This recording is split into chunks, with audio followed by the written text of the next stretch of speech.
دل کی اصلاح، نفس کی تربیت اور اللہ سے تعلق کی مضبوطی ہے۔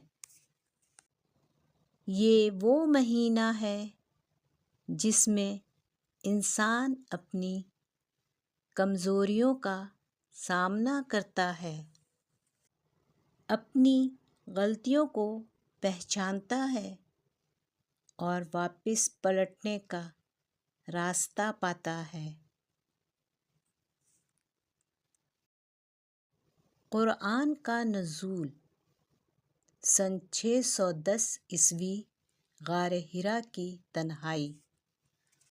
نبی کریم صلی اللہ علیہ وآلہ وسلم عبادت میں مشغول ہیں۔ اچانک ایک لمحہ جو پوری انسان